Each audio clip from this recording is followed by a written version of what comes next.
29তম পর্বে আপনাদের সবাইকে স্বাগত জানাচ্ছি। আমাদের লিমিট সংক্রান্ত এটা 29 নম্বর অঙ্ক। সো দেখতে পাচ্ছি লিমিট x টেন্ডস টু π/2 রয়েছে sec x minus tan x by π/2 minus x. আমরা যখনই π/2 মাইনাস এক্স দেখি তখন আমরা চিন্তা করব এখানে π/2 প্লাস এইচ আমরা ধরে নিয়ে কাজ করব। তাহলে আমাদের এখানে ক্যালকুলেশনের মেথডটা ইজি হয়ে যাবে। তো যার জন্য আমরা এখানে ধরব। আর বিষয় হলো π/2 এখানে যদি নিয়ে নেই তাহলে এখানে π/2 বসলে কিন্তু এটা 0 হয়ে যায়, যা অনির্ণ আকার। এই কারণবশত আমরা এখানে যে π/2 রয়েছে এটা π/2 প্লাস এইচ চিন্তা করব, আমরা নিয়ে একে চিন্তা করব হচ্ছে এত ইকুয়ালস টু এক্স। হ্যাঁ, এখন এক্স টেন্ডস টু এখানে কত দেওয়া রয়েছে, এক্স টেন্ডস টু যদি π/2 হয়, যদি হতেই হয় এক্সের মান যদি এক্স টেন্ডস টু যদি π/2 হয়, তাহলে কি হচ্ছে এখানে এইচটা কত হতে হবে, এইচ থাকা যাবে না, কারণ এইচটা 0-র কাছাকাছি হলে তার মানে এইচ টেন্ডস টুটাও আমাদের কার কাছাকাছি হবে, 0-র কাছাকাছি মানটা আমাদের দিয়ে দিবে। সো আমরা এই মানগুলো এখন এই অংশটাতে বসিয়ে দিতে পারি। তো লিমিট এক্স টেন্ডস টু আমাদের এবার কি বলবো, আমরা এক্সটা যেহেতু আমার চেঞ্জ হয়ে যাচ্ছে তাই এখানে দিব হচ্ছে এইচ টেন্ডস টু 0, এবং এক্সের পরিবর্তে বসবে সেক, এক্সের পরিবর্তে বসবে হচ্ছে π/2 প্লাস হচ্ছে এইচ মাইনাস ট্যান, এক্সের পরিবর্তে বসবে π/2 প্লাস এইচ, আর ডিভাইডেড হচ্ছে আমাদের এখানে π/2 মাইনাস এক্সের পরিবর্তে এখানে মাইনাস দেওয়া গুণ হবে π/2 মাইনাস হচ্ছে এইচ। তো আমরা এখন একটু ক্যালকুলেশন করে এখানে করব। তাহলে এখানে পাচ্ছি কি সেক, আমরা জানি সেক যদি এখানে বিজোড় কসের পরিবর্তে সেক হয়, আর যদি কসের পরিবর্তে সেক, সেকের পরিবর্তে কস, যেহেতু এটা বিপরীত রয়েছে তো আমরা জানি যদি সেক হয়ে যায়, সেক হলে পরে কোসেক আমাদের আসবে কিন্তু, আর এটা কার বাড়ি, অন্যের বাড়ি, তাই মাইনাস। তো মাইনাস আমরা এখানে আসবে কোসেক এইচ, আর আমাদের তো এখানে লিমিট ছিল, এই limit h tends to 0 plus এখানে কত হবে, অন্যের বাড়ি তাই প্লাস হচ্ছে ট্যান, অন্যের বিজোড় তাই ট্যানটা কটে কনভার্ট হবে, আর সামথিংটা এইচ বসবে, আর হরে হচ্ছে আমাদের এটা কাটা গেলে মাইনাস এইচ। এখন আমাদের এখানে ত্রিকোণমিতির কিছু আমরা কাজ করব। সেটা কী রকম আমরা কাজ করব একটু খেয়াল করি, যে হরে মাইনাস লবে ওইখান থেকে আমরা যদি মাইনাস কমন করে নেই তাহলে কি হবে, আমাদের হরে মাইনাস লবে মানে যদি কমন করি লিমিট এইচ টেন্ডস টু 0, এখানে মাইনাস কমন করলে হবে cosec h minus cot h by হচ্ছে এইচ। আশা করি আপনারা এখানে বুঝতে পেরেছেন। তো এবার এই ক্যালকুলেশন যে মেথডটা রয়েছে, একে সহজে ক্যালকুলেশন করার জন্য আমরা একটা কাজ করব, লব হরে সাইন এইচ দিয়ে গুণ করব। তাহলে গুণ করলে কি হবে, লিমিট এইচ টেন্ডস টু 0, তাহলে এখানে আমি সাইন এইচ দিয়ে গুণ করতেছি, তাহলে আমাদের এইচ থাকতেছে এইচ সাইন এইচ।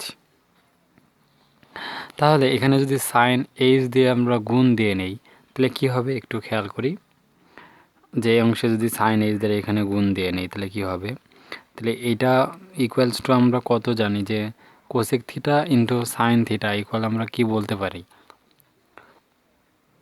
কারণ এখানে আমরা সাইন থিটা দিয়ে ভাগ দেওয়ার অর্থ, গুণ দেওয়ার অর্থটা এই কোসেক আর সাইনের মধ্যে একটু রিলেশন দেখে নেই, cosec theta into sine theta, এদের সম্পর্কটা আসলে কি, কোসেক থিটা মানে 1/sin theta into sine theta, তাই কি কাটা গেলে 1 সম্পর্ক আমাদের এখানে, তাই এখানে গুণ দিলে এই অংশটা কোসেক এইচটা হবে আমাদের 1-এ কনভার্ট হবে, আর কট মানে কি কস ভাগ সাইন, তাহলে সাইন সাইন ক্যান্সেল আউট হবে, কস টিকবে, তার মানে কস এইচ। তো আমি আশা করবো আপনারা যারা আমাদের ভিডিওটা দেখছেন এই অংশটার ক্যালকুলেশন মেথডটা বুঝতে পেরেছেন। Limit h tends to 0, 1 minus cot h by h sine h. তো এবার আমরা এই ক্যালকুলেশনটা 1 মাইনাস কস 2 থিটার ফর্মুলা আমরা কি জানি, যে 1 মাইনাস কস 2 থিটা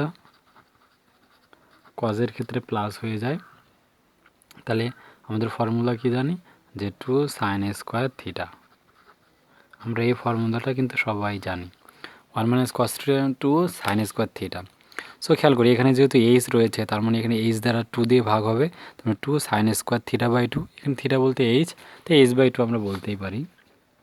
তো নেক্সট পেজে আমি বলতেছি লিমিট এইচ টেন্স টু 0, এখানে 1 মাইনাস কস টু থিটাকে বলবো 2 sine square h by two, আর এখানে আমাদের এইচ সাইন এইচ আমাদের রয়েছে। এখন আমাদের লিমিটের পর্যায়ে আমাদের কি কাজ, এই যে অংশটা রয়েছে এই অংশ আমাদের ক্যালকুলেশন করে আমাদের কাজ করা। তো আমরা একটা ফর্মুলা আমরা সবাই শিখেছিলাম যে লিমিট এক্স টেন্স টু যদি 0 হয় তাহলে সাইন এক্স বাই যদি এক্স হয় তাহলে তার মান 1, বা এক্স বাই সাইন এক্স যদি হয় তা আমরা কত জানি 1। তো এই ফর্মুলাটা আমরা এখন এখানে ইউজ করব। তো এই অংশটা যদি ইউজ করতে চাই তাহলে লিমিট এইচ টেন্স টু 0, এখন এখানে যেহেতু আমাদের রয়েছে সাইন স্কোয়ার বাই টু, তাই আমরা এই টু যে অংশটা রয়েছে টুকে আমি সরাসরি বাইরে বের করে দিলাম। তাহলে এখানে sine square theta by two, তাহলে অবশ্যই আমাদের হরেও কত থাকতে হবে, থিটা বাই টুই থাকতে হবে, কিন্তু এখানে হোল স্কোয়ার থাকার জন্য আমাদের এখানেও কিন্তু হোল স্কোয়ার আকারে মানটা নিতে হবে থিটা বাই টু, তাই এখানে কিন্তু হোল স্কোয়ার। তো হোল স্কোয়ার নিলে কী হচ্ছে, আমাদের এইচ বাই টুটা এখানে কিন্তু ছিল না, বেশি হয়ে গেছে, তাই এটাতে আমাদের গুণ দিতে হবে। এবার পরবর্তী অংশ, আমাদের এই অংশটা গেল, আমাদের এই অংশ দিয়ে কাজ করব আমরা। তো এই অংশের লিমিটকে আমরা ভাগ করে দিয়ে আমরা কাজ করব, তাই যেহেতু ভাগে আছে আমাদের, তা আমরা লিখব limit h tends to 0 sine h by হচ্ছে এইচ। খেয়াল করি এই এইচটাকে আমাদের কাজ করেছি, এখানে এইচ দিয়ে আমরা ভাগ করেছি, তাই মানের আমাদের চেঞ্জ করা যাবে না, তাই এখানে আমাদের একটা এইচ দিয়ে গুণ করতে হবে। তাহলে এখন টোটালি আমাদের বেশি হলো কি, এখানে এইচ স্কোয়ার আমাদের ছিল, এইটা স্কোয়ার অবশ্যই রাখতেই হবে। তো এখানে আর কি কাজ করিনি আমরা, এই এইচটাও আমরা কাজ করিনি, তাই এই টু নিচে এইচটা আমি রেখে দিচ্ছি, 2/এইচটাকে বাইরে বের করে নিচ্ছি, এখানে লিখেছি। দেন আমাদের এখন লিমিটের মান বসায় দিব 2/h। তো এই পুরো অংশটা লিমিট মানে কত 1, আর এই অংশটা আমাদের তো ঠিকই থাকবে এইচ স্কোয়ার বাই টু গুণ, এবার এই অংশটা মানে হচ্ছে 1, তাহলে 1 বাই কত থাকবে 1 ইন্টু এইচ। তাহলে সিম্পল আমাদের আকার কত, এখানে এইচ কাটা যাচ্ছে, আমাদের এখানে কিন্তু 2 বর্গ কিন্তু 4 হবে, তো কাটা গেলে এখানে কত থাকবে হাফ, তাহলে অতএব নির্ণয় মান হাফ। তো আশা করব আপনারা সবাই আমাদের এই ভিডিওটার মাধ্যমে যে একটা অনেকটা জটিল আকারের ম্যাথ অনেকের কাছে মনে হয়, তো আশা করব আপনারা এই ম্যাথটা বুঝে গিয়েছেন। সো আমরা এর পরবর্তী পর্বে আমাদের এখানকার যে 6 নম্বর ম্যাথটি রয়েছে, তো আমরা 6 নম্বর ম্যাথটা সলিউশন করবো অক্ষরপত্র প্রকাশনের বইয়ের। সো যারা আমাদের প্রস্তুতি প্রোগ্রামে জয়েন করেনি, আমাদের প্রাইভেট ভিডিওগুলো কিন্তু আপনারা দেখতে পারবেন না, সো তাই অবশ্যই আমাদের প্রস্তুতি প্রোগ্রামে জয়েন করবেন, তাহলে সব প্রাইভেট ভিডিওগুলো আপনি দেখতে পারবেন।